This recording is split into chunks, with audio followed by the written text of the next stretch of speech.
यह कहानी है बिहार के धनपुर गांव की, जहां सर्दी और बारिश ने मिलकर ऐसा कहर ढाया कि हर सांस में ठिठुरन थी, हर घर में चिंता। इस बार की सर्दी ने तो मानो जिंदगी की आग ही बुझा दी थी। अरे ए जी, ये लकड़ियां भीगी पड़ी हैं। कितना भी फूंकूं, आग जलती ही नहीं। क्या करें दुलारी, 3 दिन से धूप नहीं निकली, सब कुछ गीला है। लकड़ी, कपड़ा, यहाँ तक कि हमारी हड्डियां भी। दादा, बहुत ठंड लग रही है। मेरा कंबल भी गीला हो गया। हे भगवान, इस बच्चे का क्या कसूर है? ये तो ठंड से गल जाएगा। ले बेटा, इसे ओढ़ ले। मैं तो बूढ़ा हूँ, आदत पड़ गई है ठंड की। पर दादा, तुमको ठंड नहीं लगती? लगती है बेटा, पर जब पोते को कांपते देखता हूँ तो डर ठंड से नहीं, खुद से लगता है कि कुछ कर नहीं पा रहा। छत भी अब साथ छोड़ रही है, हर तरफ पानी ही पानी।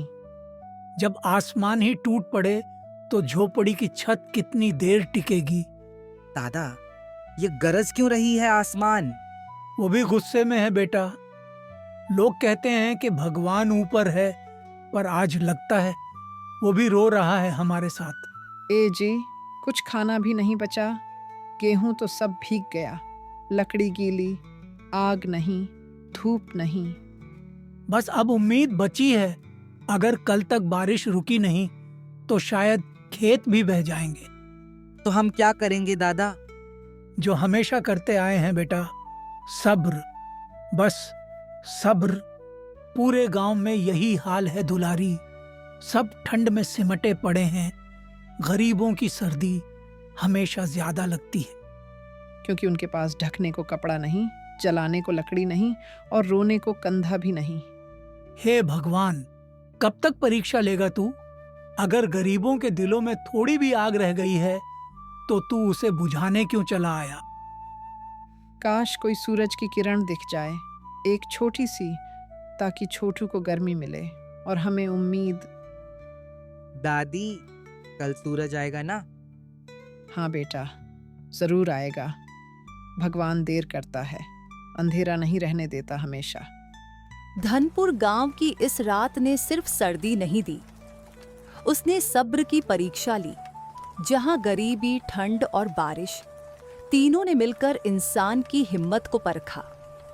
लेकिन इस छोटी सी झोपड़ी में उम्मीद अब भी जिंदा थी, एक सूरज की किरण की तरह जो बादलों के पार छिपी थी। धनपुर के खेतों में अब हरियाली नहीं, सिर्फ पानी था, वो भी इतना कि मिट्टी ने अपनी सांसें रोक ली थीं। बरसात ने यहां अनाज नहीं, आंसू उगाए थे। अरे भाई, ये क्या मुसीबत आई है? 3 दिन से बारिश बंद ही नहीं हो रही। खेतों में तो इतना पानी भर गया है कि मछली पकड़ो तो भरा टोकरी मिल जाए। अब बताओ, इस साल की फसल का क्या होगा? धान सब गल गया, गेहूं का बीज सड़ गया। ईश्वर भी जाने क्या सोच रहा है। बस करो यार, अब तो हाथ जोड़ने का भी मन नहीं रहा। हर साल कुछ न कुछ आफत आती है, कभी सूखा, कभी बाढ़, अब ये ठंडी बारिश। भाइयों, ये तो अब भगवान की मर्जी है।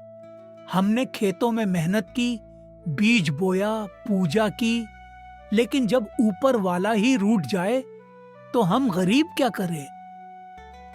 रूठे नहीं हरी भाई, हमें परख रहा है। पर ये कैसी परख है जो बच्चों की रोटी छीन लेती है?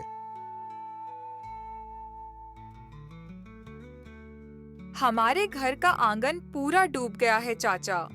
भैंस भी बीमार पड़ी है, चारा सड़ गया, लकड़ी भी नहीं है आग के लिए। रो मत बेटी, अभी गांव के सब लोग मिलके मदद करेंगे। हम सब साथ हैं। अब अकेले रोने का वक्त नहीं, कुछ करने का वक्त है। देखो भाइयों, मेरा खेत भी वही हाल में है। पानी इतना भर गया कि धान की बालियां अब मिट्टी में दब गई हैं। पिछले साल सूखा, इस साल ये बारिश।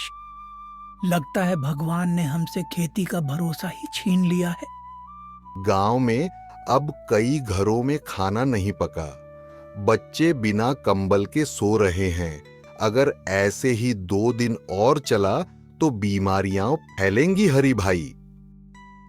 हम तो नेताजी से भी बोले थे कि तालाब की निकासी करवाओ, पर कोई सुनता है? सिर्फ वोट लेते हैं, फिर गायब हो जाते हैं सब। सरकार का हीटिंग सिस्टम दिल्ली में चलता है, हमारे गांव में नहीं। दादा, घर की छत टपक रही है। दादी कहती हैं थोड़ा गोंद ला दो। बेटा, इस वक्त गांव में गोंद नहीं, उम्मीद ढूंढनी पड़ेगी। छोटू, तू मत डर बेटा। जब ये बारिश रुकेगी ना तो हम सब मिलकर नई छप्पर बनाएंगे, तेरे घर की भी। सच चाचा? तब मैं माँ से कहूंगा कि वो फिर से मिट्टी के दिए बनाएगी। अरे सब लोग जल्दी आओ, नदी का पानी बढ़ गया है और बहाव खेतों तक पहुंच गया है। चलो भाइयों, खेतों की तरफ। देखना होगा कितना नुकसान हुआ है। धनपुर के लोग जानते थे कि ठंड और बारिश से लड़ना अब सिर्फ मौसम से नहीं, किस्मत से भी लड़ना है। हर कदम कीचड़ में धंसता था, पर उनके हौसले अब भी मिट्टी से उगे हुए थे। बारिश थमी नहीं थी, पर गांव वालों का सब्र अब जवाब दे चुका था। कई दिनों की मेहनत, पसीने और उम्मीद से सींचे गए खेत अब ठंडी बारिश में बह रहे थे। हे भगवान, सब खत्म हो गया। जहां कल तक हरी फसल झूमती थी, आज वहां बस पानी का समंदर है। मेरे खेत की मेड़ भी टूट गई भाई। पिछले हफ्ते ही बीज डाला था, अब तो सब बह गया। हे प्रभु, अब और क्या बचा है लेने को?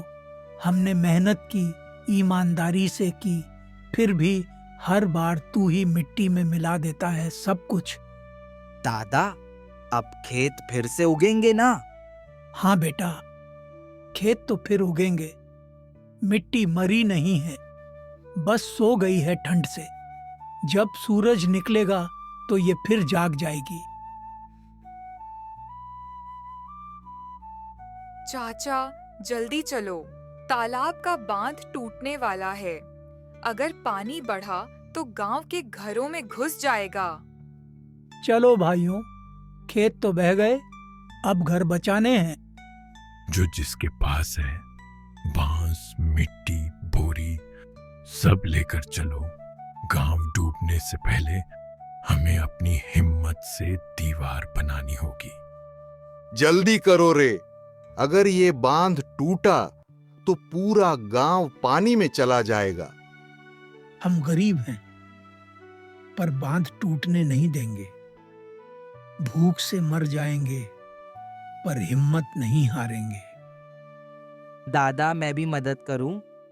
हाँ बेटा, यही तो सच्ची पूजा है। जब तू अपने गांव के लिए कुछ करे, जय मातृभूमि, हम हार नहीं मानेंगे। देखा भाइयों, ठंड ने हड्डियां जमा दी, पर हौसला नहीं। जब गांव वाले एक साथ खड़े हो जाएं, तो बारिश भी सिर झुका देती है। अब सूरज जरूर आएगा दादा, क्योंकि हमने हार नहीं मानी। धनपुर के खेत बर्बाद हुए, फसलें चली गईं, पर गांव की हिम्मत बची रही। कभी कभी इंसानियत ही सबसे बड़ी आग होती है, जो ठंड, बारिश और निराशा सबको पिघला देती है। लंबी ठंडी रात बीत गई थी। गांव वालों ने हिम्मत से बांध को बचा लिया, और अब सुबह की पहली किरण ने आसमान को सुनहरा कर दिया। बारिश की बूंदें पत्तों पर चमक रही थीं, जैसे धरती ने आंसू बहाकर मुस्कुराना सीख लिया हो। दादा देखो, सूरज निकल आया। सूरज, तू भी जानता है ना, हम टूटे नहीं थे, बस थमे हुए थे। अरे वाह, लगता है अब खेत फिर मुस्कुराएंगे।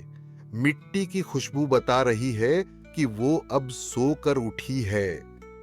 हाँ, और अब फसल भी हमारे साथ नई शुरुआत करेगी। अब गर्म चाय पीकर ठंड भगाओ सब लोग। इतनी ठंडी रात के बाद तो ये चाय वरदान लग रही है।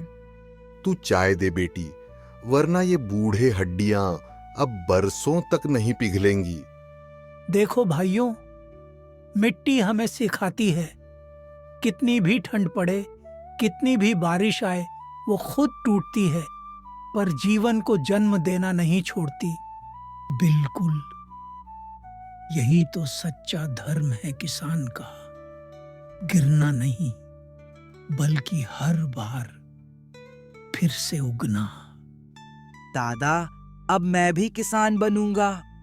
हाँ बेटा, बन, क्योंकि दुनिया को चलाने वाले असल में वही हैं जो मिट्टी से रिश्ता निभाते हैं।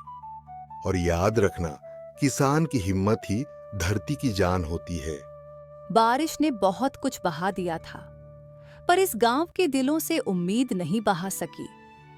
कभी कभी ठंड और अंधेरे के बाद ही सबसे खूबसूरत सुबह आती है। ठंडी बरसात के उस कहर ने बहुत कुछ छीन लिया था, पर एक चीज और मजबूत कर दी थी, गांव का एकजुटपन। आज पहली बार इतने लोग एक साथ चौपाल पर जमा हुए थे, ताकि आने वाले मौसम के लिए कोई उपाय ढूंढा जा सके। भाइयों और बहनों, हम सब ने वो रात देखी जो शायद कोई नहीं भूल पाएगा। बरसात ने हमारी झोपड़ियां, हमारे खेत और कुछ की जान तक ले ली। पर अब वक्त है डरने का नहीं, सोचने का। बात तो सही कह रहे हो सरपंच जी, पर बताओ, सोचने से होगा क्या? लकड़ियां भीग जाती है, नालियां जाम हो जाती है, छोटे बच्चे ठंड से कांपते हैं। हमारे पास साधन ही कहाँ हैं? और हम औरतें क्या पीछे रह जाएंगी? हम भी सूखी लकड़ी, भूसा और रोटियां जमा करेंगे। अगली बार ठंड में कोई बच्चा भूखा नहीं सोएगा। देखो भाइयों, यही असली ताकत है हमारे गांव की। ना धन, ना राज, बस दिल और एकता। अगर हर इंसान अपने हिस्से की जिम्मेदारी निभाए तो ठंड क्या, आंधी क्या, कुछ नहीं बिगाड़ सकता। देखो, ये छोटू भी अपना हिस्सा निभा रहा है। इस बांस से कल बाड़ बनेगी जो खेत को बचाएगी। सीखो इससे, कोई भी हाथ छोटा नहीं होता। जहां कभी ठंड और बारिश ने उम्मीदें जमी दी थीं, वहीं अब लोगों की एकता ने उन उम्मीदों को फिर से पिघला दिया था। मिट्टी के गांव ने सीखा कि बचाव सिर्फ भगवान की दया से नहीं, बल्कि इंसान की समझ और संगति से भी होता है। ठंडी बारिश ने जो मिट्टी बहा दी थी, उसी मिट्टी को इन लोगों ने अपने हाथों से फिर से जोड़ा था। रोज सुबह से शाम तक काम, कभी कुदाल, कभी बेलचा, कभी बस मुस्कुराहट से मेहनत का साथ। धनपुर गांव अब जाग उठा था।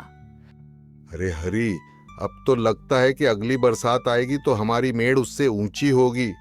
हाँ, अब की बार बारिश चाहे जितनी भी हो, हमारी मिट्टी अब डरेगी नहीं, क्योंकि उसे अपने रखवाले मिल गए हैं। दादा, अब हमारी फसल भी मुस्कुराएगी ना? हाँ बेटा, जब लोग मुस्कुराते हैं तो खेत भी मुस्कुराने लगते हैं। अब की बार अगर ठंड आई भी तो हम उसे चाय पिलाएंगे। देखो कितना पुआल इकट्ठा कर लिया है। हम भी किसान हैं अब। हाँ बेटा, तुम सब तो कल के रखवाले हो इस धरती के। भाइयों, हमने जो ठान लिया था वो कर दिखाया। अब देखो, गांव में न पानी भरा, न किसी की झोपड़ी गिरी, और ठंड में अब सबके पास आग है, अन्न है, साथ है।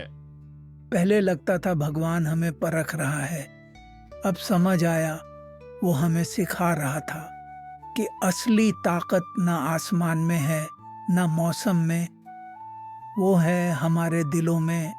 सही कहा हरी। अब अगर अगली बार ठंड आई तो हम कहेंगे, आ देख तू भी हमारी गर्मी।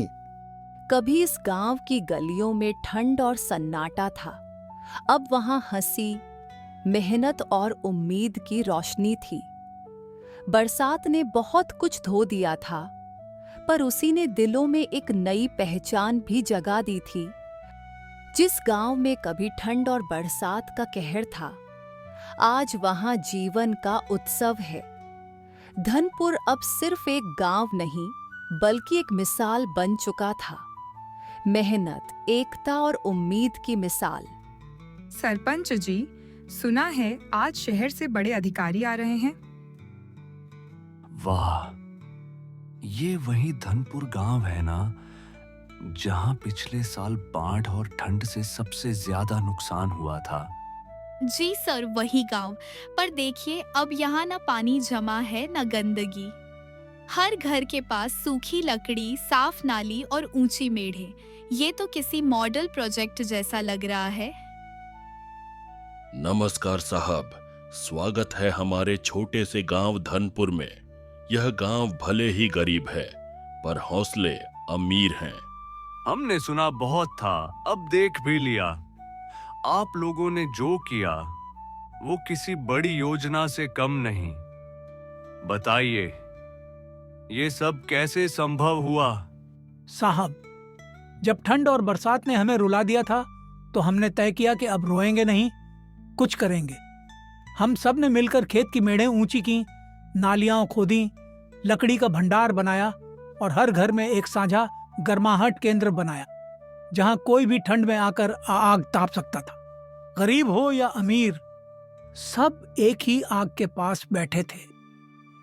अरे वाह, आपने तो वो किया जो हमारी कई योजनाएं भी नहीं कर पाई। ये तो असली जनभागीदारी है। हाँ मैडम, हमने सीखा है कि अगर दिल मिल जाए तो हाथ अपने आप काम करने लगते हैं। बहुत सुंदर। आपने न केवल ठंड से लड़ा, बल्कि पर्यावरण की रक्षा भी की।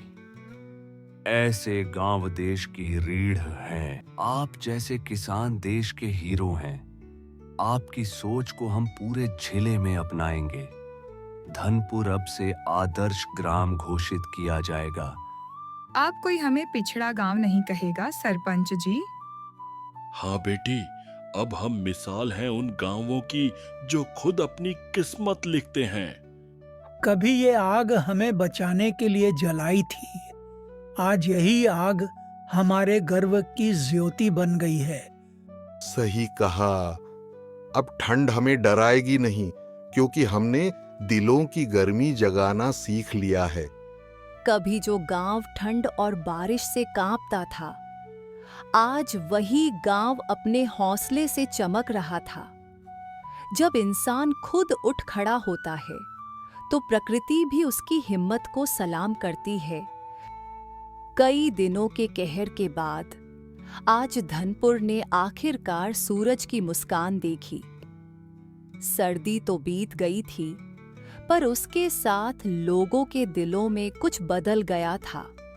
अब वहां डर नहीं, एक नई उम्मीद थी। देखो कितनी ठंड पड़ी, बारिश ने सब डुबो दिया, पर फिर भी सूरज लौट आया। प्रकृति भी यही सिखाती है बेटा। अंधेरा चाहे जितना गहरा हो, उजाला लौटकर जरूर आता है। अब लगता है जैसे यह गांव फिर से जिंदा हो गया है। वो रातें याद हैं जब हम सोचते थे, पता नहीं कल का सूरज देख पाएंगे या नहीं।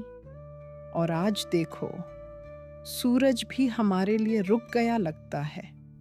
दादी, दादी, देखो, सूरज का रंग आज कितना सुंदर है, जैसे भगवान मुस्कुरा रहे हों। हाँ बेटिया, भगवान तभी मुस्कुराते हैं जब इंसान एक दूसरे के लिए दिल से रोता और हंसता है। दोस्तों, हमने इस ठंड में बहुत कुछ खोया भी, लेकिन उससे ज्यादा पाया है आपसी भरोसा, दया और साथ। अब हम सिर्फ एक गांव नहीं रहे, हम एक परिवार हैं। बिल्कुल, इस बार ठंड ने हमें सिखा दिया कि आग सिर्फ लकड़ी से नहीं जलती, दिल से भी जलती है। और इस तरह ठंड का कहर तो बीत गया, पर जो इंसानियत की आग जली वो हर दिल में हमेशा जलती रहेगी, क्योंकि जब तक मनुष्य के भीतर करुणा की गर्मी है, कोई ठंड कोई अंधेरा उसे नहीं जगा सकता।